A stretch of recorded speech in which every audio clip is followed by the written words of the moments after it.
This evening we have to complete our all-too-brief survey of Neoplatonism. We have chosen a semi-detached personality to explain certain phases of this doctrine. There were many direct disciples of the original Neoplatonic group, but the influence of the sect extended beyond the boundaries of its own formal pattern and touched particularly some of the nobler and most enlightened of the Roman leaders. We have a very bad general opinion of the Caesars, and for the most part, perhaps our opinion is not ill-founded. Probably none of them were quite as bad as they have been painted, and very few of them as good as might be hoped. The two exceptions in this group of imperial persons are Marcus Aurelius Antoninus and Flavius Claudius Julianus. These two men were both learned and by natures and temperaments devout. They were sincere, honorable persons. And while the circumstances of their times certainly prevented them from a full expression either of their natural inclination or their potential genius, they have left important monuments, works which have inspired the world far outside of the spheres of policy and diplomacy. The Meditations of Marcus Aurelius are among the noblest of the moral works of man. And the writings and various essays and pronouncements of the Emperor Julian must also be included among the great documents. In fact, his two orations, one to the sovereign son and the other to the mother of the gods, are outstanding among the great literary works of the world. We must, for instance, pause and consider the materials and situations that went into the temperament of Julianus. He was directly descended from Constantine the Great, and his political career reached its height in the years not far removed from the reign of Constantine. You'll remember that Constantine gathered the great Christian council of Nicaea, and there in about 326 A.D. turned the destiny of the Roman Empire over to Christendom. This policy was not especially altered thereafter except for a few brief interludes. And one of these interludes relates to the life of Julian. Julian was born of the imperial line, but came early in life under the jealousy of Constantius, who was then emperor, and who feared that the descendants of Constantine might ultimately take away his imperial place and life. Constantius, therefore, was responsible for the murder of all the descendants that could be traced of the imperial branch of the family of Constantine, with the exception of Julian and his brother. These two children were so young and so far removed from the political scene that it was not considered necessary to eliminate them. Julian spent his entire life, his early life, in exile and in prison. Constantius took no chances with the young man, but prevented him from having any of the natural privileges of the young, although, as Julian himself tells us, he was never physically or actually abused. As a result of the peculiar seclusion and semi-state of imprisonment in which he lived, the young man early turned his mind to the deeper problems of life and thought. During the period of his youth and adolescence, he came rather strongly under the influence of Christian teachers. And as a result of the natural mystical sensitivity of his soul, he was inclined to embrace these teachings. Although, as he tells us, he was profoundly suspicious due to the circumstances involving Constantine the Great. He knew, as he tells us, that Constantine was not sincere, and that the entire problem of the great Nicene upheaval was a pretext used by Constantine to advance his own political destiny. But Julian, being by temperament a mystic, a naturally sensitive, retiring, quiet person, was not completely converted by his Christian associates, but he was impressed by them. And the more he considered the matter, the more deeply he was impressed, until he finally accepted baptism. And it was assumed that his life would then follow the new pattern of life in the Holy Roman Empire. It so happened, however, that Constantius, becoming more and more involved in foreign wars and internal broils, began to seek for someone upon whom he could depend and whom he could trust. In the meantime, the Empress, Eusebius, had taken a very great interest in young Julian. She saw in him a man growing into manhood with great and unusual capacities and ability. She was therefore able to convince Constantius that it would be wise for him to turn to this kinsman, a man honorable and sincere, and put his trust, perhaps, in the person he had so grievously wronged. Constantius agreed. In the due course of time, Julian was proclaimed Caesar by Constantius and given a sphere of activity beyond the Alps. This was the beginning of the career of this young man, who gradually, by his own merits, and also to a degree by the general collapse of the Roman Empire around him, came finally to the imperial purple and was proclaimed Julian Augustus, after it became evident that Constantius had lost the empire. Julian was born in Constantinople, and when the time came for him to solemnize as Pontifex Maximus, at the funeral of Constantius, he ordered the former emperor to be buried as he wished, with Christian rites, although by this time Julian himself had changed his mind on some of these religious questions. It was known that while as Caesar he extended the influence of Rome and protected it very largely, his own mind had gradually been changing. And as a result of this change, Julian finally formally renounced Christianity and restored or returned to the faith of his fathers. For this reason, he has been stigmatized in the church as Julian the Apostate.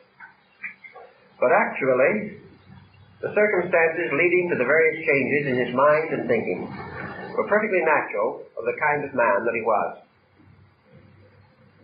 Julian had a very short career as emperor, and 2 years after he had become invested with the full imperial power, he died on the field of battle, pursuing a defeated Persian army. Thus, for only a short time did this man enjoy worldly power and glory, and Julian, one of the best emperors Rome ever had, departed from this world in his 32nd year. Thus he had little, if any, time to ripen his philosophy, to produce out of himself the full maturity of his own thinking. Most of the works of Julian were done in tents on the battlefield. He wrote at night with the lights of lamps and candles. He had no leisure with which to study, and he often said that he regretted profoundly the destiny seemingly had demanded of him that he renounce his allegiance to the Athenian Minerva and accept service in the army of the Roman Zeus. He had much rather remain to the end a scholar. But as this was denied of him, he did the best he could under the circumstances. Although he renounced Christianity as his own religion, Julian, when he issued his own imperial edicts, decreed complete and absolute tolerance within the empire. And at no time can it be truthfully said that he persecuted the Christians or did anything to injure them. It has been noted, perhaps unjustly, however, that he preferred to choose those nearest to himself from among the schools of philosophy with which his mind was most closely associated. Basically and fundamentally, Julian was a Platonist. But during his life, he came strongly under the influence of Neoplatonism, and this gradually resulted in the maturity of his philosophic thinking. Julian also has the distinction of being one of the few Roman emperors who was actually an initiate of the mysteries. It is known that as Pontifex Maximus, as the emperor, it was customary for the Roman imperial line to assume deification. The Roman emperor was a theocratic ruler. He was a god. And it was therefore his duty to preside over the state mysteries. But as we may suspect from the general state of Rome, the political mysteries of Rome were by no means mature or pure. And very few of the Roman emperors were ever able to receive admission into the greater and deeper schools of philosophy existing in other regions. Julian was one of the exceptions. Julian was initiated into the great mysteries of Ephesus. He was accepted into the cult of Diana, the great goddess of the Ephesians. And he was initiated in crypts under the city of Ephesus, and his initiator was Maximus the Neoplatonist. Julian also was initiated into the mysteries of the Persian Mithras, from which mysteries he learned many things, including a new meaning for the mysterious baptism of blood. By means of the blood of the Son, the sins of man are washed away. Julian was also initiated in Greece, and therefore cast his lot with that great descent of priest philosophers who have made such rich contributions to our common good. He was initiated into the rites of the goddess Cybele, sometimes known as the Mother of Mysteries, the Mater Deorum, the Mother of the Gods. And it is from these circumstances relating to his own initiation and to his own experiences in the sacred rites that Julian prepared his great oration to the Mother of the Gods. Now, the oration as a great literary work is almost unexcelled. But our principal interest lies not in this literary implication, but between the lines, in the hints arcanely dropped by one who had passed through the rites and therefore was bound by an obligation, neither to expose nor to reveal, but to hold most sacred those things in themselves most sacred. Thus we cannot turn to Julian and expect to find an expose of the great mystery system. We can, however, through the references which he himself derives from Platonic and Neoplatonic sources, from the contemporary records of Julian's own life, and from the contents of his great orations and his work, Julian Against the Christians, we can find certain indications of the circumstances and the type of mind and the philosophy with which he was familiar. We have said that he died too young to have perfected his system or have made his own mature contributions upon the platform or level of reflection. He was still a young man, groping after many things, but that he had found something we know, and that with the things he had found came great patience and consolation of spirit, so that in his last hours, with the arrow of a Persian soldier in his liver, Julian faced the end with the greatest of serenity, his last words being for the consideration of those around him, and not for his own need. He died contrary to all fables and legends to the contrary, in peace with himself and the world, believing profoundly in the Platonic doctrine that he had an everlasting estate, and that in this everlastingness all good things would be fulfilled. Julian believed himself to be descended from the god Mercury, but this only implies that he was born under the sign ruled by the planet Mercury. This was the common way of distinguishing persons in his time. He believed that the ruling genius of his horoscope was the mysterious, invisible parent from whom he came. Julian also had one other strange and rather profound obsession. He firmly believed in rebirth, and was convinced that in a previous life he had been Alexander the Great. The fate of Alexander, who also died as a young man, and the circumstances of his death, and many of the incidents in the life of Julian parallel so closely that perhaps there might be some truth in his belief. In any event, he held to it very firmly, going so far as attempting to expiate, as Julian, crimes and sins which he believed that he had committed as Alexander. So with this little outline of the character and manner of Julian, but with no ability to enter into the strange and wonderful genius of this man, who had talents and abilities far above those of the average person, we must consider his approach to religion. Now here we have an interesting problem that perhaps is different from that of any of the other Neoplatonists whom we are considering. Here we have a man who devoutly and honestly became a Christian, then turned from this faith and returned to the doctrines of Plato and Neoplatonism. Yet he had received his Christian education at a very early and tender period of his life.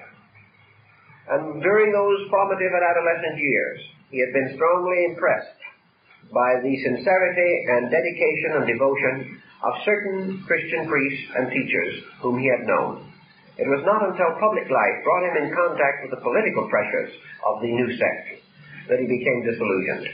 As a young man, he believed very devoutly in the essential goodness of these men with whom he confided and who had taught him.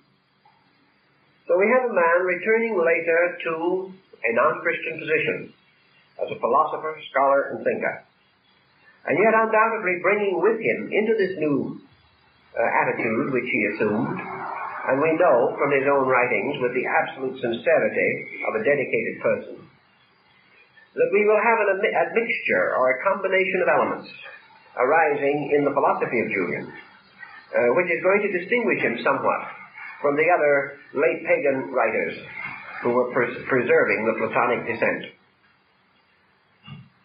Julian, though a philosopher of good parts and a scholar of abilities, was essentially in his own personal life a mystic. He was a mystic inasmuch as he was moved most powerfully and strongly from certain deep sources and roots within himself. His writings are colored by tremendous emotional intensity. He had a great and sublime sense of the dignity of life, and like most of the Neoplatonists, his mysticism led him into interpretation.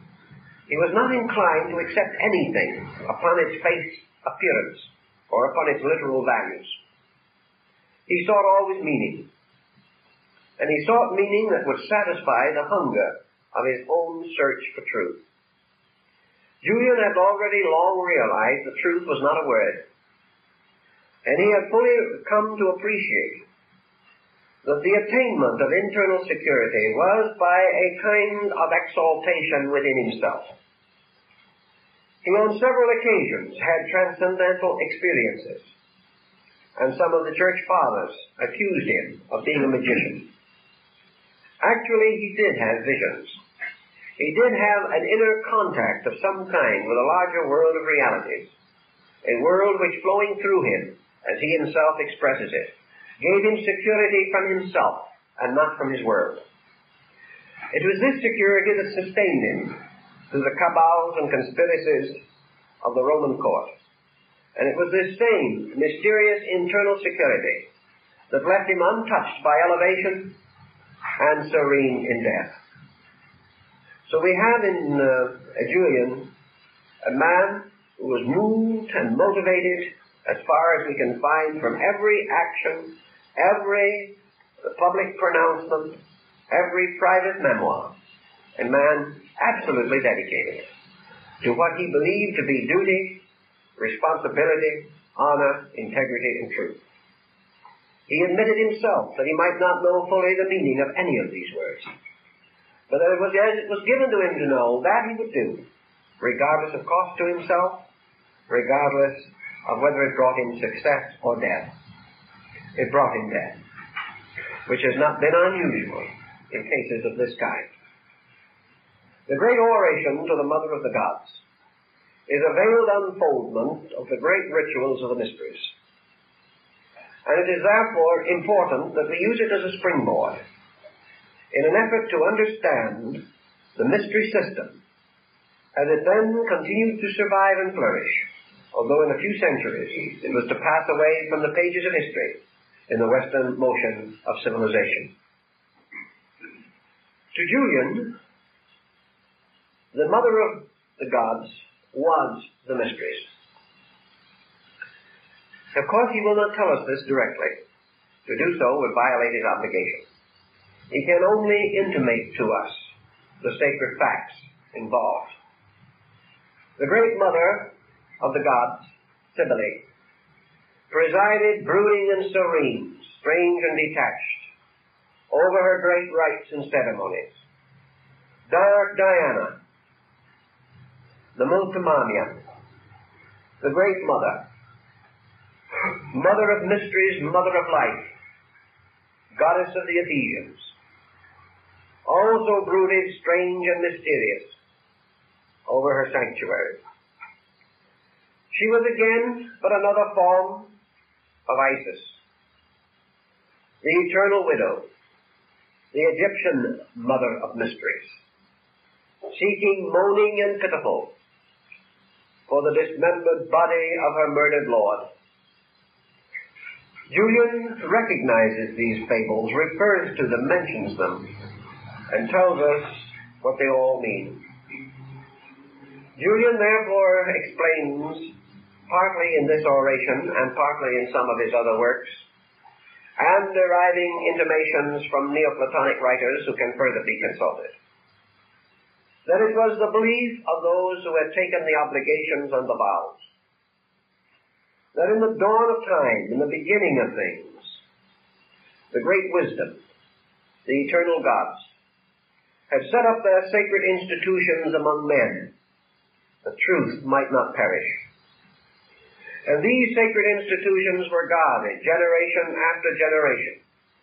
And the laws of these institutions and the sacred rites and the ceremonies, the secret instruction, the disciplines, the tests and the trials, were all according to the oracular revelations of the gods themselves, who in the beginnings of time had established these rites and appointed their priests, from whom all the hierophants and masters of the rites from that time on had descended by an ordination, by the same kind of strange, mystic, secret transference of power and authority that we think of in Christianity under the term the apostolic succession.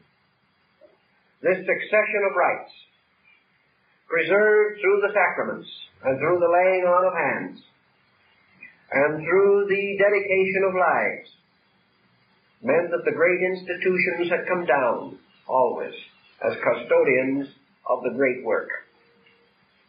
Now man is born into this world from the womb of his mother, and his days are few and full of troubles. And according to both pagan and Christian mystic writings, this man who is few of days has only one hope, and that is that by some wonderful and sacred reality beyond his comprehension, he may, while still alive, die and be raised again.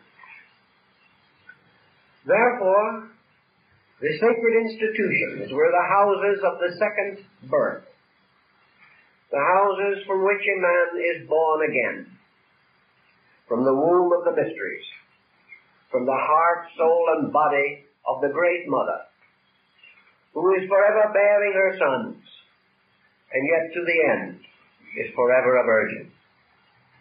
This is the song that Julian sings to us, the song of the house of wisdom. For wisdom has builded its house, and here it dwells, waiting for its sons. This wisdom is Pallas Athena, the patron goddess of Athens, the crowned city, the queen of the house of learning. This is Cybele, Melita, Astarte, Ista, all the great mothers, the mothers of rights, the mothers who give birth to the immortal sons who never die. The ritual perhaps began in Egypt, for it is certain that there Isis, mourning for her Lord, represents the great institution of the state religion. Isis was not primarily regarded in the mysteries as a person, but was the bride of heaven. In the Apocalypse of John, which derives part of its authority from the rites of Phrygia, which were practiced in the area around Patmos, where it is said John was for long exiled. In these rites we have a new understanding from the book of Revelation of the mystery of the bridegroom and the marriage of the city of Jerusalem to the Lamb. And Jerusalem was adorned as a bride.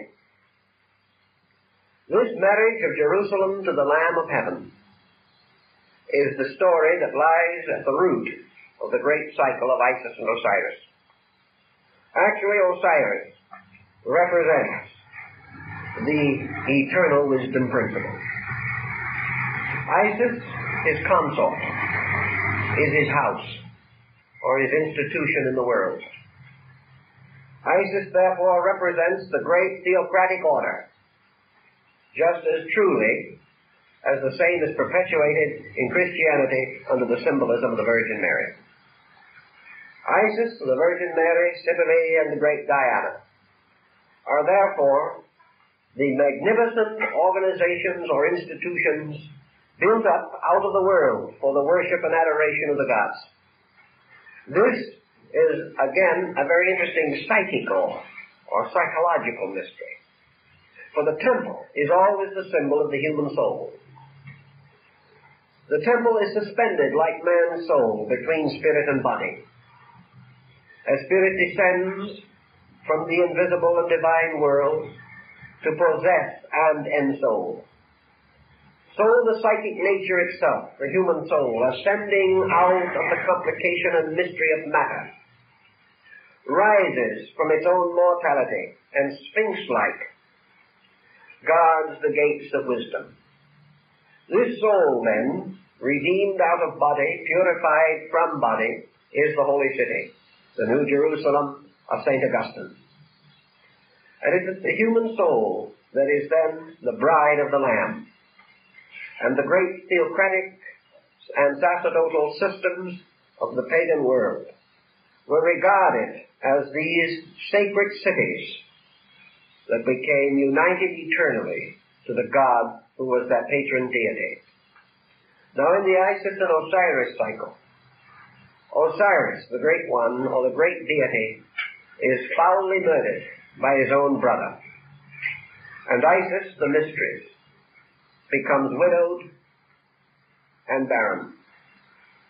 And she puts upon her head sackcloth and ashes. And she goes forth weeping for her Lord, seeking always and forever for the mysterious power, the great rights, the secret lost word that must be found. All the great arcana cannot be restored. And Isis, seeking for her Lord, is, as we might say it, the concept of knowledge, the concept of education, the great concept of universities and colleges as we know them today. To the ancients, they would have been the widowed Isis, weeping for her Lord, searching everywhere for him, but not able to find him.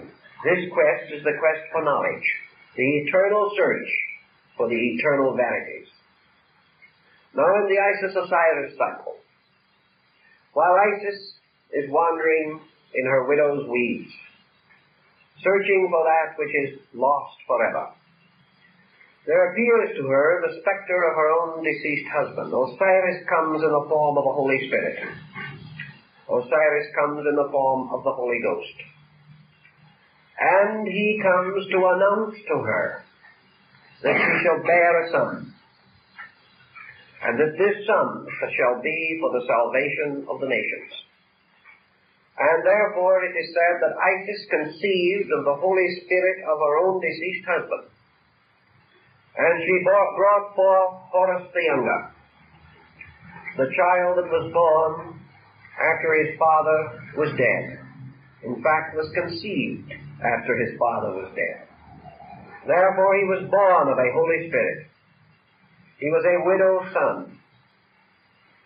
He was one dedicated to a strange and wonderful destiny.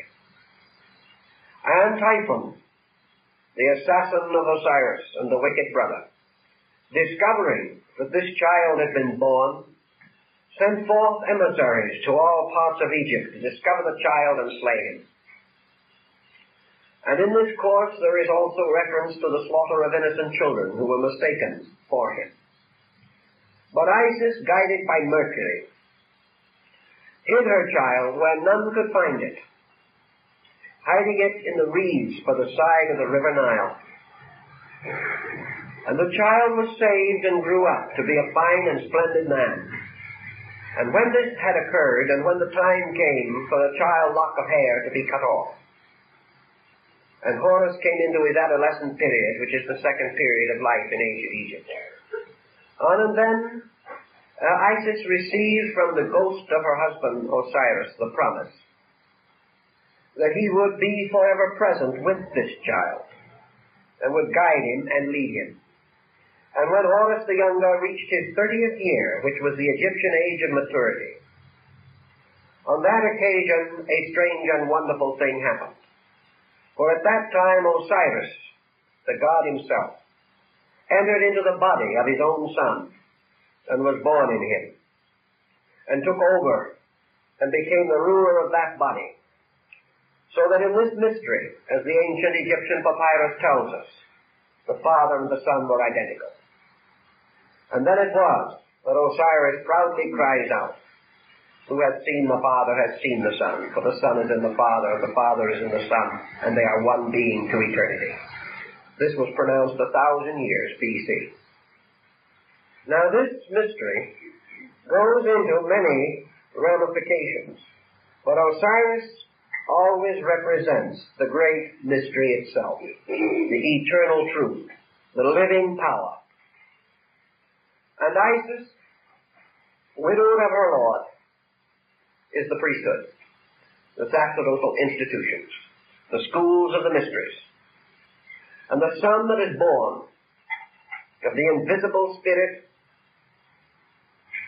and the widowed wife is Horus the Harshesta, the son of the hawk, the Redeemer, the light-bearer, the intercessor, the one who stands in the hall of judgment with every soul that dies and pleads with the Father for the forgiveness of its sins. And Horus is the one who, when the soul of the dead person seems to be lost, takes upon itself the sin of the dead, and in that way gains its redemption. These old rites and mysteries go way back. Julian knew them. Julian had been through the sacred rites. He knew what their meanings were and what they portended in a world seeking truth.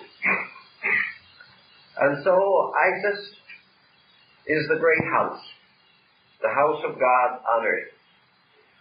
Isis was the many-roomed chambers of initiation, the dark hidden womb from which flow the ever-born ones, the sons of the hawk, the armies of the redeemed, who shall sometime in the last great war, which is the Armageddon,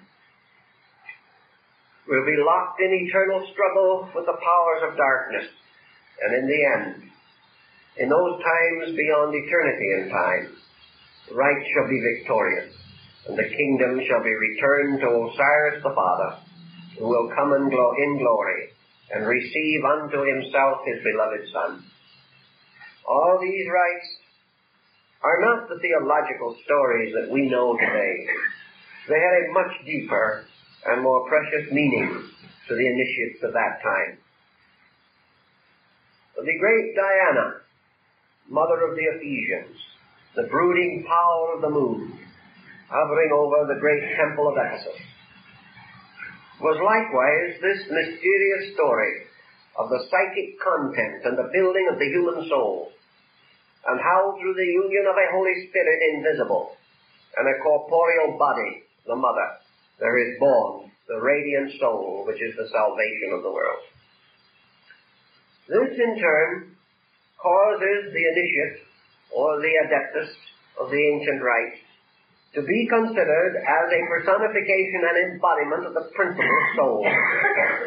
Here we can pause for just a second and remind you of the heroic estate we described last week in the wanderings of Ulysses. The heroes are the soul beings, those who have built for themselves this house, this tabernacle within, which is to be their habitation. So through the power of the mysteries, the breath of life is breathed into a man and he becomes a living being. And this living being is the psychic entity, the mysterious energy or power of the soul. Julian tells us some more of these things, and he points out something that I think is very interesting. He points out that in these rites, whether they be at Samothrace or Ephesus, whether they be among the Phrygians, or in the mysteries of the Goths and the Gauls, all of these rites were presented in the forms of great pageantries.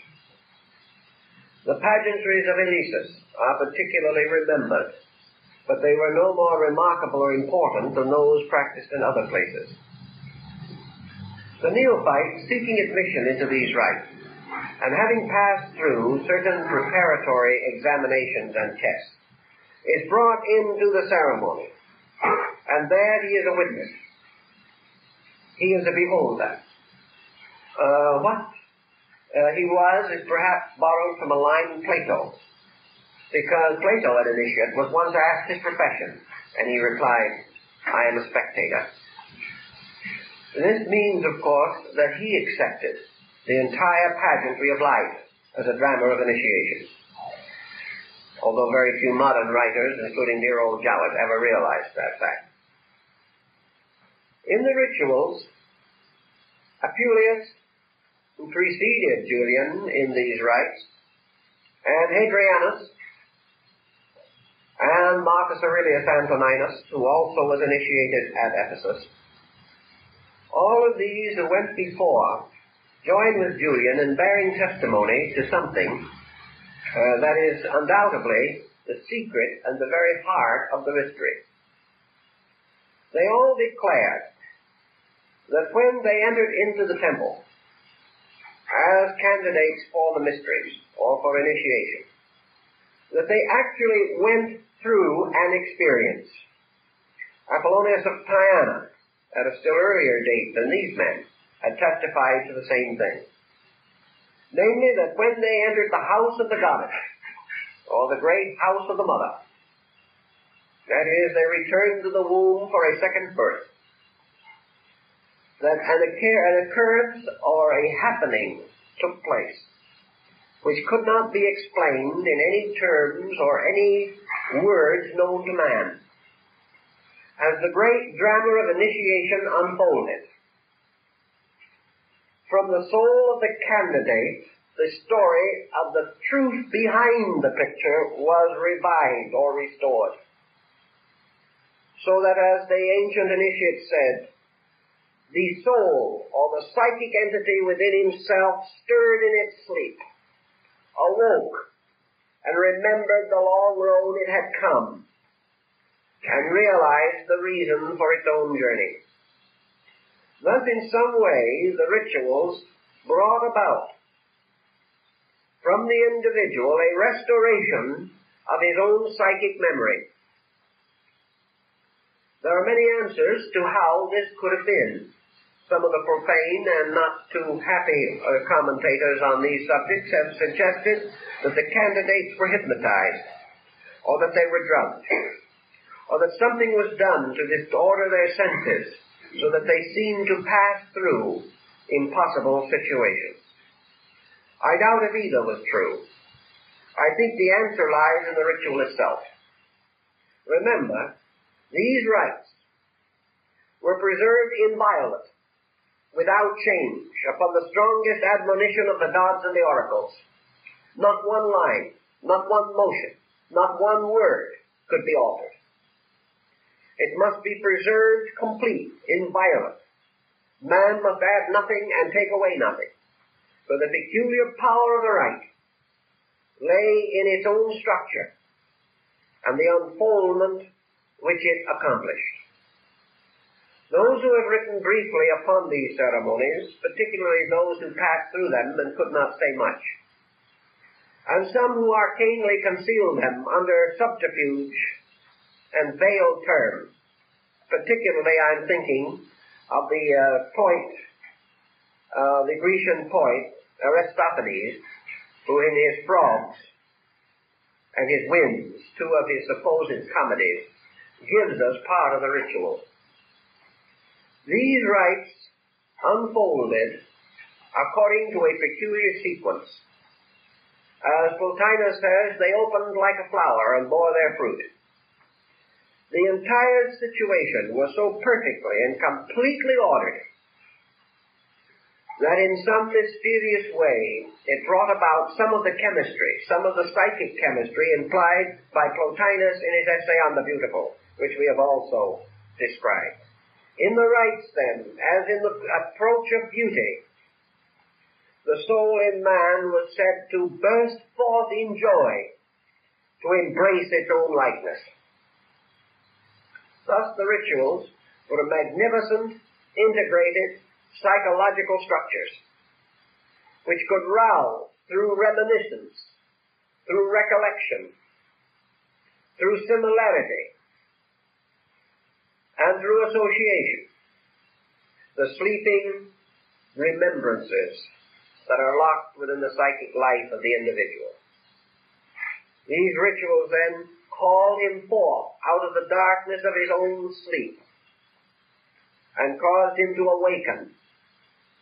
And while the rites were proceeding, he lived them, he experienced them, because they were unfolding in tone and order and picture and color and design the very structure of his own psychic life. He responded because they were revealing to him an absolute similitude of his own soul. A man being thus brought into the presence of that which is himself, and recognizing those patterns and pageantries which instinctively he receives and responds to by ancient instincts which he cannot even explain or understand. These rituals then were mandalas. They were concentration fields by which the disciple or the candidate was lured from the darkness of his own sleep.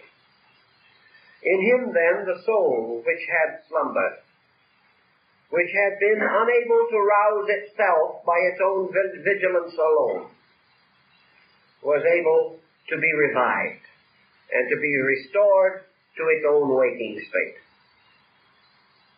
Those who attained this, or received this apotheosis within themselves, were said to have been like Apuleius, brought forth into the presence of the great and glorious God. And in this procedure were enabled to revive the divine memory, the intuitive power, the inspirational faculty, which had slept within them since the time of their embodiment in form. Julian implies to us all of this. He tells us then that these things are not just dramas. They are something in themselves ineffable and sublime, worthy of admiration, and suitable to cause the one who passes through them to come to the greatest devotion and to the most utter and complete humility. Plato is said to have referred to the rites of Eleusinius in such terms of approbation that the importance of these ceremonies cannot be doubted. For he tells us that in the presence of the great rituals, he was as a small child, knowing nothing. This, however, was not due to instruction. The rituals did not teach, they released. They caused the individual to see almost dream symbolic equivalents of his own psychic life. And this brings us to a situation that might have considerable bearing upon modern thinking. We are now concerned in analytical psychological research with the problem of the interpretation of symbolic patterns from within the subconscious and the unconscious of man. We feel that man is moving from within outward through the projection from himself of symbolic forms which bear witness to the geometrical proportions of his own psychic life. Therefore, the individual in his dreams, or in his waking dreams, in his instinctive likes and dislikes, in the decisions and choices which he makes, in the person he may choose to marry, in his attitude towards life and his world, in all these things, the individual is drawing something from himself, is causing symbolic forms and shadows to come to the surface from the deep sources and fountains of his own existence. Now, the difference between this and the great rituals of the Mother of the Gods may be worthy of our consideration. For in these rituals, the qualities with which man is most concerned are lured from himself by presentation of symbol to him and not merely released through him in a heterogeneous collection of dissonant elements. In other words, if these symbolic forms which come from man represent various impersonations of his instincts, then these instincts have potential forms or symbolical equivalents. And if the most divine of these instincts are pictured to man, he will experience them and find that these pictures will call upon his own inner remembrances and release these symbolic patterns from within himself. In the common ordinary life of man, most of his environmental circumstances do not directly release, because they are in themselves asymmetrical. They are in themselves compromises, materialistic emphases, and the individual is not in the presence of sheer beauty, nor is he in the presence of sheer goodness, as far as man is capable of contriving these terms or the elements and principles for which they stand. So the neophyte or the candidate for initiation enters the secret house. He isolates himself from the world. He enters into another kind of world, which might be likened in itself to his own inner life. He discovers, like the Melchizedek mystery of old, that in the rebirth of his own inner life he must be his own father and his own mother.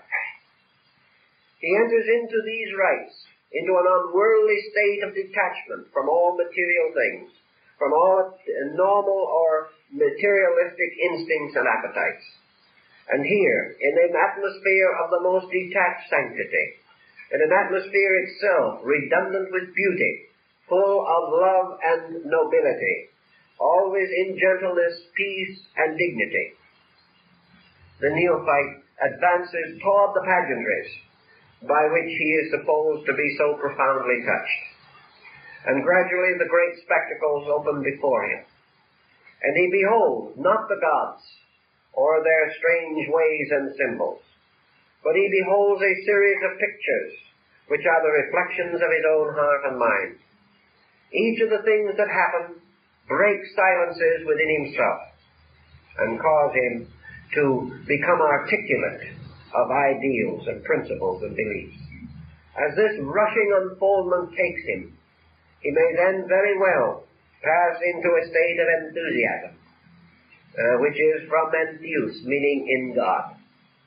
He may find himself suddenly possessed by powers beyond his comprehension, moved by forces that he cannot resist, until it seems that an internal world bursts through him and around him. And he finds himself like Apuleius, standing at midnight upon the threshold of Persephone, with the radiant and glorious sun of noon shining under his feet. He beholds himself transported from one sphere or world to another. He enters into the abode of the dead being the dark part of himself. He there faces all of the pressures, evils, and symbolic fantasies of his own psyche. He is victorious over darkness and evil. He is restored again to light. He remains 3 days in the underworld, or 3 degrees.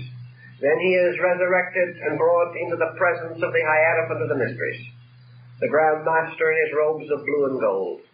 And here he is crowned and coroneted as a master of the inner life.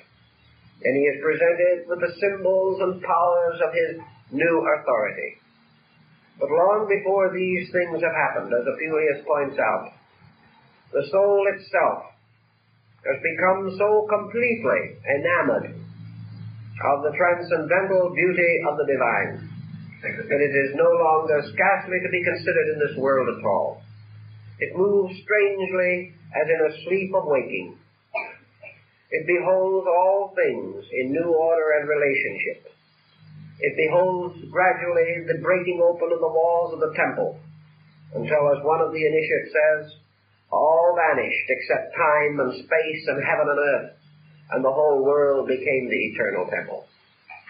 All these things were experiences strangely and wonderfully psychologically released by the great pageantry of the rites. And because of the tremendous power of these rites, with their mantrams, with their songs, with their sacred circumambulations, with the mystic dances of the muses and the graces, and all the strange parts of these stories, that which finally ended brought with it a complete and tremendous apotheostic change within the consciousness of the neophyte. He became the initiate, not because his mind had accepted the instruction, not because simply his emotions had been purified or cleansed, for these cathartic disciplines came first. He was an initiate because of a complete transcendent experience, an experience which could never be assailed by his own reason, which could never be denied by his own mind, because he had been there, because this had happened to him, and because in the course of the great ritual he had come face to face with the gods themselves. Now, were these gods truly masked priests? They may have been. But also every mask, every robe, every symbol was chosen with a strange and wonderful skill. The gods the man saw may have been masked priests, but the gods that came to him from within himself were not. For these various shadows, man-made, even with the greatest solemnity and care, became in themselves ensouled. And these images of divine things, as Plotinus calls them, become strange magical agents, drawing to themselves the real principles for which they stand, so that that which is in the likeness of the God is never entirely separate from the God, because the believer can experience the God in the likeness. And that which comes to the person who understands or accepts the mystery is not the symbol, but the substance or energy which is released through the symbol. Having received the rite, the initiate then goes forth upon the porch of the temple, and he finds that the citizens of the villages around and of the towns have all gathered for the wonderful ceremony of receiving him back again into the world of the objectively living, where he has gone down into the great mystery. He has returned to the womb of eternity. He has been born again of the great mother, and he has come forth out of his alma mater, for the form is preserved even in our present university system, although the meaning is lost. He comes forth out of the mother of learning, but he has not been taught by the mind alone. He has been taught by the soul in a mystery. And he is hailed on the pillars, as he stands between the pillars of the porch, he is hailed as one twice born, the reborn one. He is then proclaimed not any longer as a wise man or a student or a great teacher or something of that kind. The initiate of the mysteries had a strange and unique place which has never been filled since the decay and decline of that system.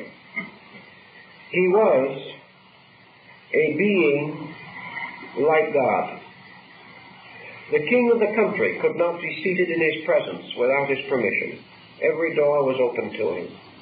No man would dare to deny him anything that he asked, but for the strangeness of thought, of circumstance, he never asked for anything. He was strangely and completely aloof. And yet he was in this world but not of it. He labored, he served, he taught, he worked. And when the fullness of his years were done, he went to sleep in the earth like his brothers who had not been initiated. But he lived forever in a state of immortality, because within himself he knew that he could not die. He had returned to the gate of death and had come back again. He had passed through this complete internal release of the psychic nature of his own soul. And as such, he was a Mahatma, a great soul in the Indian language. And this great or illumined soul, as Julian tells us, then sings the great and glorious hymn to the Mother of Mysteries, because she is the custodian, the faithful guardian, the forever keeping of all that is true and beautiful and noble and good. She is the soul itself, the beloved of all nations, the desired of all peoples. Now, the temple being, as it was, a peculiar emblem of the soul, the rise of the mysteries were represented in 2 degrees or stages. Whereas the body of man carries within itself the sanctum sanctorum, or the secret part of the heart, so within the heart of man the temple of the mysteries is built. And within man's own psychic life certain things must happen before the temple which is everlasting can be built. Here we have much symbolism which can find easy parallel in the story of the tabernacle in the wilderness and the building of Solomon's temple. All these rites and ceremonies have the same meaning. But the house that is built without the sound of hammers or the voice of workmen, eternal in the heavens, is of course the everlasting house of the soul, the mysterious temple, the mysterious body of the great psychic mother, Sophia Asimov, the great mother of the Gnosis. So Sophia, or the Virgin of Wisdom, is the house that can never be profaned, the mystery whose veil cannot be lifted, but who waits forever for the return of her sons, and like the patient Penelope, weaves forever the mysterious fabric of destiny. All these things have something to tell us about the religious system of that time and what the secret of it was. We We read frequently in various books of men trying to understand in this late time what was the power that maintained the mystery system for 4,000 years in the ancient world. What was it that caused the rich, the powerful, the great, the strong, the wise, the learned, and the simple, all to hold this system in the most extraordinary admiration? What was it that was so strangely and wonderfully powerful that during its flourishing and its flowering, it produced the greatest minds and hearts and souls the world has ever known? It was in some way this mysterious power of actually releasing through its rituals a symbolic, mystical experience. The early church undoubtedly sensed this, because it created in its own form and in its own way the mystical Christian equivalent to the pagan rite, and that was the mystery of the Mass. The Mass was originally a mystical ceremony intended to convey certain parts of the old ritual. For the Mass as we know it, particularly the ceremony of the Eucharist, goes far back in Egypt and into the Dionysiac rites of Greece. But in some mysterious way, the Mass did not attain or achieve the purpose which was exemplified in the pagan ritual. That the Mass produced a very deep and profound sense of sublimity cannot be questioned. That a high Mass at St. Peter's today is one of the most tremendous religious experiences that man can pass through cannot be doubted. We know these things to be true. And yet in some way, this ceremonial, this tremendous pageantry did not and does not accomplish what the ancient rituals did accomplish. What then was the essential difference? Julian says very simply one thing, and this is the basis of his great argument against the Christians. Julian says that the difference lay in the disciplinatory rites. In other words, Julian says in his arguments that the criers of the pagan mysteries, or those who called the neophytes to their labors, said, let only the pure of heart enter here. Let only the dedicated come. Let only those who in themselves had achieved and attained be permitted to mingle in this sacred throng. The idea or principle being that in these ancient rites, religion or the religious experience was not bestowed, it was earned. This perhaps does have a large bearing on it. Perhaps Julian, who knew both and had experienced both, was in a better position to say than we are today because we cannot experience both. But Julian's opinion was definitely that before the individual can have this experience occur within himself, he must have attained to a certain level of merit. Plato and Pythagoras required certain prerequisites to admission into their sacred schools. Perhaps these prerequisites were to a degree symbolical, for we know that Pythagoras initiated his own slaves, and it is not likely that these slaves possessed the literal prerequisites which he required. But somewhere in this was a symbolism which had to do with merit or the earning of the right of acceptance into the state religion.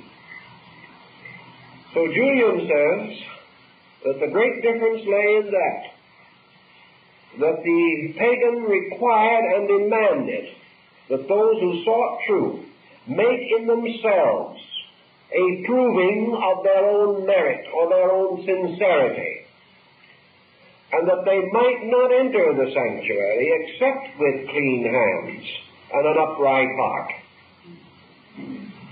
He says that the God of the mysteries was not saving the sinners, but was rewarding the just. Now, this makes a peculiar difference in the psychology involved. And he was turned from his Christian baptism essentially by this particular circumstance, that he believed firmly that the individual who sought the consolation of God must bring something with him and not merely accept.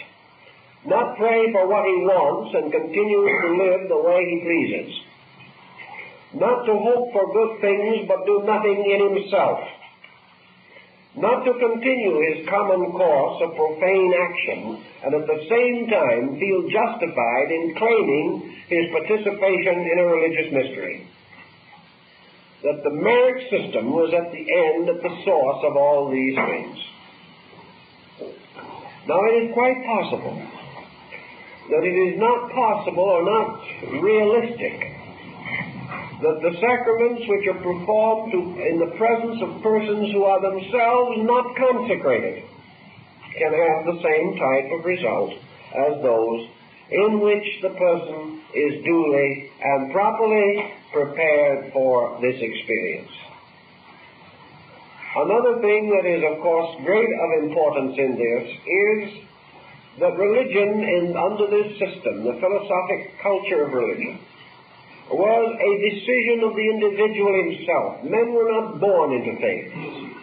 They did not join their faith because their friends did, or because their relatives were members, or because it was particularly suitable to the location in which they lived.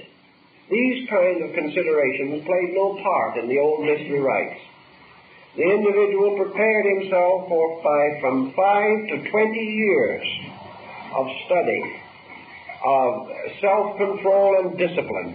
Before he could approach the temple, he must bring from the community in which he lived proper credentials, proving that during this entire time he had been an outstanding citizen on the level of ethics, that he had performed no action that was contrary to the public good, that he was honest, intelligent, generous, kind, well integrated and well ordered, that he possessed courage and self-discipline, that he had proceeded in the gymnasium to attain certain scholastic levels, that he was in every way dedicated and had given his whole life to the search for truth. Only then was he considered eligible for participation in the great orgies of the blessed God. An orgy at that time had no such meaning as we ascribe to it today. It represented the great, strange, mysterious, and intoxicating pageantry of the soul, in which consciousness was picked up into an incredible exaltation and elevation of experience. So these things led Julian to feel and to believe that the mysteries of the Great Mother and of the Blessed Goddess were reserved for those who were true, and were reserved for the individual who was willing to sacrifice all else in the service of the Great Goddess. And until that decision was complete within consciousness, her rights could not be experienced because the soul itself was not ready. On a modern psychological level, I think we can begin to appreciate some of the possibilities of this, and can think of it in terms of a potential problem in psychotherapy. Today, we are confronted with the great need of man organizing, purifying, redeeming his own psychic content. We know that the average person is burdened with a variety of pressures, intensities, frustrations of any and all kinds, that he is incapable of the relaxation and integration of a well-ordered life. Book learning will not save him. Allegiance to organizations will not save him. The only thing that can save him is the reduction of his own psychic pressure. Now, in psychotherapy today, we attempt to exhaust these pressures by certain therapeutic techniques, releasing the individual from the delusion or illusion which is causing his condition. It is conceivable, however, that society can produce and should produce individuals who by their own actions have prevented a neurotic condition from taking hold of themselves, and or having had such a neurosis, have had victory over it by the conquest of the things that cause it. Today on psychological levels we are working mostly with effects, and by the time we get an individual cleared from one complex, he is ready to fall into another. Such is the pressure of our time. And such it will continue until his proclivity to become complicated, his natural instinct to be psychotic, is overcome or changed by some greater instinct taking hold of his own consciousness. The soul, burdened by the pressures of our own psychic delusions, is transformed into a chimera, a monster of strange and distorted appearance and form. And this monster, in turn, prevents the individual having the experience of his own psychic identity. The troubled soul cannot find its own heart, its own integration. For that reason, in modern times, we could contemplate very seriously the possibility of bringing the soul itself back to normalcy, back to integration, by the dedication of the faculties of our minds and the emotions of our hearts to the restoration of the integrity of our own soul. This was the discipline of the mysteries. This is the one great part of knowledge that we have forgotten. And it is the failure to remember this that has brought the whole house of knowledge down about our ears. It is because the individual has forgotten that he can bring only himself to the house of the mysteries.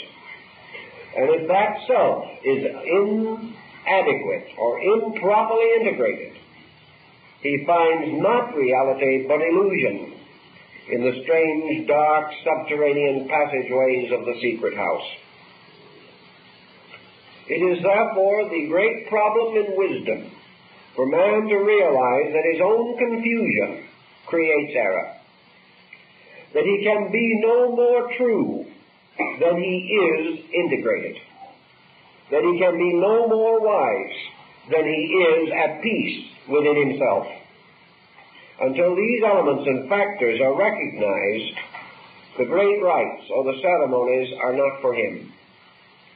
Perhaps in earlier days, when life was less pressureful, the psychotic needs of man were not as strenuous as they are today, nor the demands upon his psychic energies so great. But certainly today, we are in desperate need of the restoration of the great mystery system of education, the education that begins with the integration of self, the education that advances only as rapidly as the individual proves by his own integrated abilities that it is safe for him to proceed in the great adventure of learning. For if he proceeds unqualified, he will ultimately be faced with the riddle of the Sphinx and will perish along the road of his search. Julianus then tells us these things, and we can then say to ourselves, what manner of man was Julianus, by means of which, reaching the end of his life at 32, he had still achieved sufficient of this mysterious ability to have merited initiation in himself. We may say Julianus wasn't perfect. How did he do it? Why did they accept him, a young man, with probably but inadequate resources, and certainly no maturity in his real philosophic life? There's an interesting thing that comes into this also. Julianus, like all accepted candidates in the mysteries, was finally chosen by oracle. In other words, the candidate's final acceptance depended upon some testimony coming from the gods themselves. In other words, he must be accepted. Many are called, but few are chosen. Men may be called out of the world by the instincts of their own natures, but they are chosen by the divine powers. So what was it that caused, or might have caused, the acceptance of Julianus? One of the old legends, and one of the stories about him, tells us that when he came into the presence of Maximus the Neoplatonist, while he was waiting for the initiation into the Mithraic ceremonies at Ephesus, this Neoplatonist embraced him with great love and said, "My son, you have come back. That which you have already done has come to life in you." And he explained to Julian that in his previous embodiment he had accepted the right, and therefore that he might receive it again. And because of this, it would be possible for him to restore the right in his own consciousness. If this was not true, he could not. But because he had already received the mysteries, then for that reason, for him, learning was a remembering of that which was already known. And Maximus further explained to Julian something that the boy himself knew, and which was, of course, perhaps the deciding factor, namely that from his own infancy, Julian had had this great, pressing desire within himself to know. He was born, as he tells us himself, seeking truth. Therefore, he could well believe, perhaps, that the soul in him, whether it was the soul of Alexander or some other spirit in space, that the soul in him had already known the road and was longing to find it again. That this, then, by initiation, was the reviving or restoring of that knowledge which the soul already possessed, but which had been obscured to it by its embodiment as a newborn babe. And because Maximus the Neoplatonist recognized in Julian the signs of one who had taken the oath, he was accepted and initiated. And from what transpired then and afterwards, it seems that Maximus very probably was right. Because certainly Julian, considering his age and his circumstances, almost immediately revealed a wisdom far beyond his years, or far out of harmony with the generation and the condition of the world in which he lived.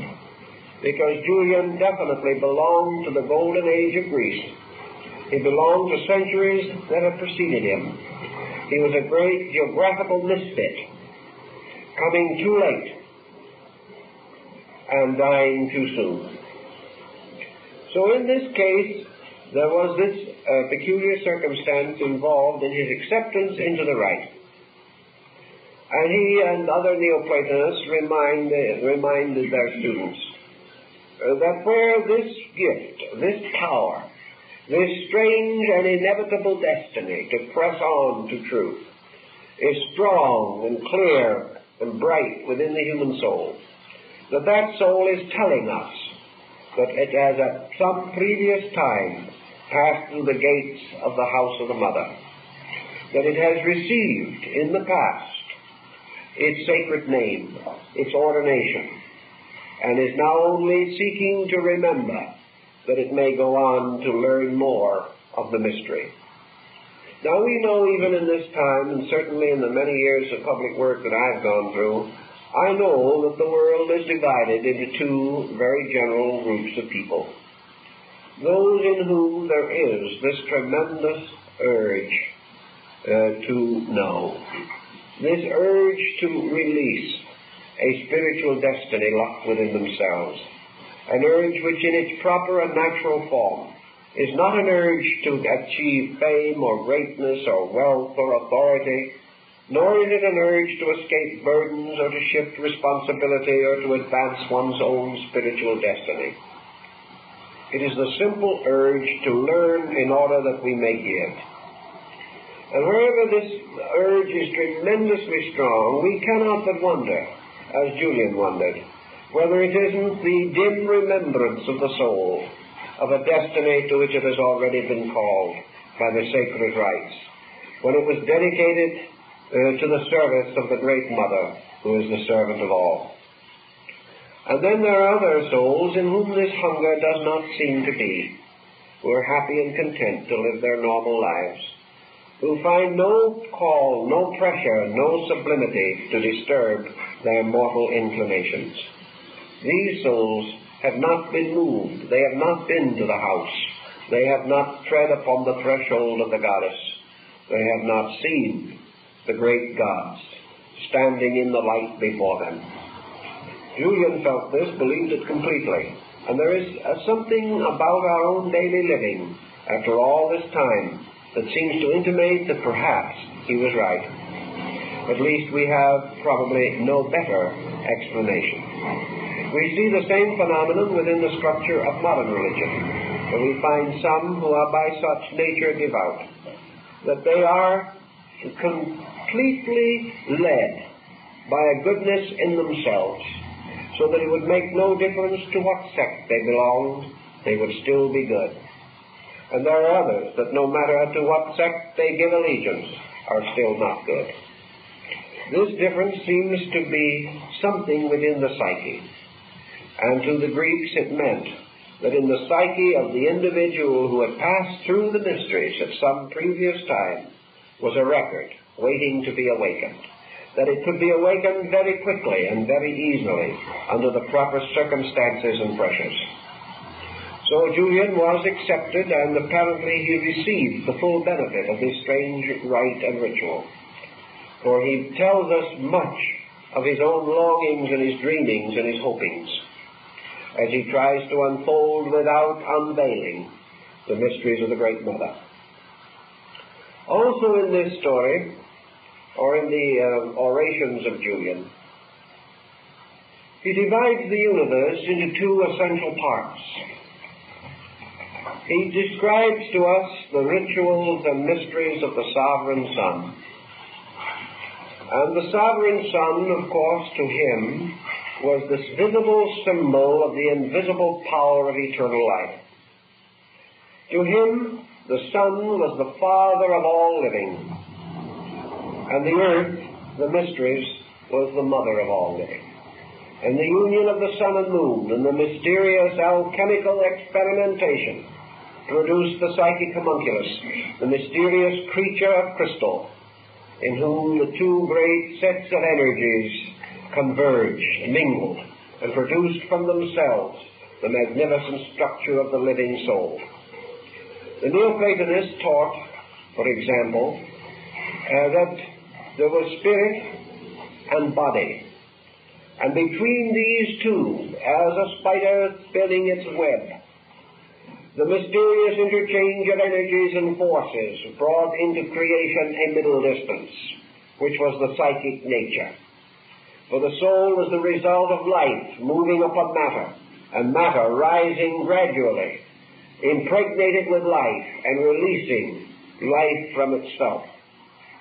So the earth also was the womb of the mysteries, the Great Mother, and her temples were mostly beneath the earth, as symbolic of their proper place and residence. And the Mother was impregnated with the power of the light, or the Father Spirit. And between this heaven and earth, dominion wielding, was fashioned the subtle fabric of the soul. Now Pythagoras and the others declare that a soul is properly called a form. Form and matter are not the same thing. All bodies are forms. All bodies are composed of matter. But there are forms of matter which are without bodies. And there are forms which are without spirits. These mysterious things are described in the mysteries of Iamblichus on the Chaldeans and the Egyptians. But what we are told in substance is that when matter is impregnated with life, when substance receives into itself the archetypal pattern of universal law, matter suddenly is brought into magnificent geometric arrangements. Matter is itself a form but formless. life is unformed, but potential of form within itself. And just as matter and energy unite in the production of the snowflake, so the snowflake becomes a form, because a form is a compound of life and substance, of mind and matter, of consciousness and the elements. And the form, therefore, is body that has been fashioned from matter and designed by consciousness. And the two, matter and consciousness, through their integration, produce the radiant spectre of the human soul. So form and the soul are the same things. For all souls are formal structures, and a form is an aggregation of substances around a pattern, a design, or a purpose. So the most minute creatures that we see, little crustacea and foraminifera and things of that nature, are forms like little snowflakes. Wherever life takes abode in matter, it begins to mold matter into form. And form is a symbolic description or exhibition of life's process. And the human soul is therefore the symbolic representation of the state of man's growth in relation to his spiritual cause and his material body. This in turn means that the soul, or the psychic part, responding more subtly and more immediately to consciousness than body does, is therefore more easily affected and more quickly inspired and more subtly influenced than body. And the purpose of the mysteries is to recognize that these institutions themselves were the physical symbols of the world soul. And because they were physical symbols, they were built in certain ways. And we can begin to understand why in the Dionysiac rites of Greece the orders of architecture were brought in, the 5 great orders and the polyglot orders that followed them. For these orders of architecture were required in the building of temples, because the temples were dedicated to various deities, that is, to various psychic complexes or patterns. And each temple had to be the complete and perfect representation in stone of the psychic archetype which belonged to that god or deity. Pythagoras, visiting in Egypt, said that he found in the temples there strange images of the gods, because all of the divine beings of the Egyptian hierarchy were represented by symmetrical geometric solids of various shapes and arrangements. In other words, that all the gods were reduced to geometric formulas. The geometric formula in turn is amplified or expanded into the temple, which must have its pillars either Doric or Ionian or Corinthian, according to the deity who dwelt there. The structures of the temples themselves were based upon basic star patterns, as we learn from the Caesarano edition of Vitruvius. We know that every one of these tasks was appointed with the same care, assuming that man himself builds his outer body from the very texture and structure of his own psychic life, so building the temples of the gods. It was necessary that each temple should in every part and detail be true to the God which it represented, because it was his house. And unless, as we are learning from the Bible, unless we build a temple according to the law, that is the law of order and proportion, the living God will not dwell therein. For the God, the power, the dynamic, the psychic reality of the archetype can only be captured when the structure which is to house it is identical with it. In the same way, man is only able to capture the archetype of the great mystery drama if his own psychic organism is identical with it. This strange rapport was of two directions or two kinds. Man could not be sure and could not know that his own psychic nature was identical with that of the gods. But through the oracles of the sacred and ancient institutions, the initiated priests were convinced that they in the production of their rites and their temples, in the ordination and arrangement of all parts of their sacred orders and priesthoods, that they were fulfilling and dramatizing, revealing, expressing, symbolically setting forth the great primary psychic archetype, and therefore that the mysteries were a geometrical equivalent of the soul, and that just as surely as the mysteries themselves were the shadowed informment of the soul of God, so they beckoned, called, or opened to the further shadowed extension of this principle, the soul of man. So we understand the meaning of the term that the neophyte or the initiate entering the sacred house is described as going home. He is going back to the similitude of himself. He is going back to his own birth. He is going back to the place where he came from. He is going back to the state or condition which was eternally his, the condition of the great archetype of psyche in space. Thus he returns to the ancient house. He comes back again to the womb. He is returned to his own childhood. He is truly returned to his own infancy. He must come forth again by a new birth. A new birth in conformity with the archetype and with complete receptivity to the impression of the signatura rerum, the great seal or imprint of the archetypal purpose. The initiate, therefore, is supposed to and believed to carry within himself, from the time of the mysteries, the living archetype of the connection between his own psychic life and the psychic life of the universe. There was no longer any arrangement or disarrangement between these two. They had come together. And because his soul was like the world's soul, it could never be separated from it, because things which are alike can never be separate in time and space. The gradual education or edification of the initiate through the continuation of his studies then became of one purpose only, namely that he would increase in skill and power and means for the expression of that which was his own internal. From that time on, he was instinctively and inevitably master of arts and sciences, because all these things are merely specializations of his own psyche.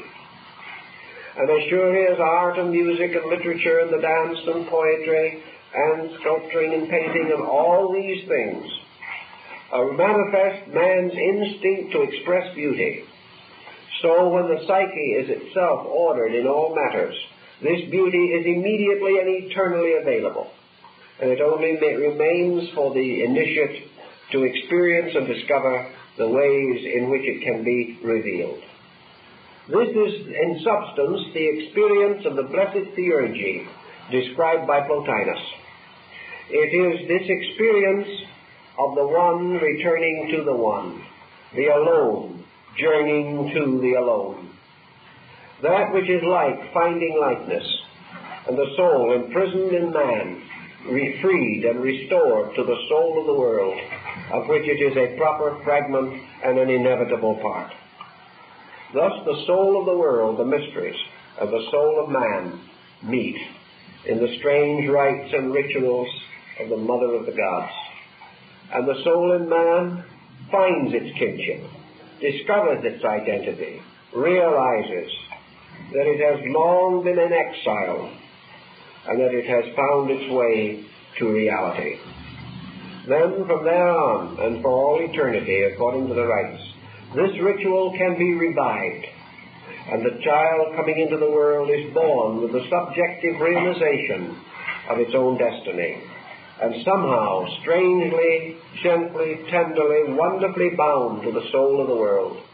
And from these who are thus bound and thus ordered and thus ordained come the teachers and leaders of the race. Now this is in substance the Julian position, and we can add to it in certain methods and ways. But it not only tells us to a large measure the story of Julian, but it perhaps helps us to summarize the entire concept of Neoplatonism. For this is a discipline by which the individual causes that which is the same to return to that with which it is the same. And that all of these disciplines, like those of the Indian schools, are disciplines of union. Union through the experience of similitude and then the experience of identity. When man's own inner soul is identical in quality and substance with the world soul, they meet, flow together, and become one, and can never again be separated. Part of this mystery is explained in the initiation rite. For in this ritual, the initiate has, at least temporarily, this terrific experience. Later, perhaps it fades somewhat from his mind, because his compound nature is not capable of preserving continuously so exalted a state of spiritual intensity. But even though the experience may not then be forever available or immediately accessible to him, still the memory of the experience then becomes the most blessed of all memories. And it also becomes the memory of truth, or the memory of wisdom, the memory of health, the great good that cannot be forgotten, and which therefore is greater than the small evils and the uncertainties which can be forgotten. But nothing in the world, nothing that can happen to man, good or bad, can have the tremendous impact upon his spiritual life that the motion of the soul to the recognition of its union with the great archetype can have.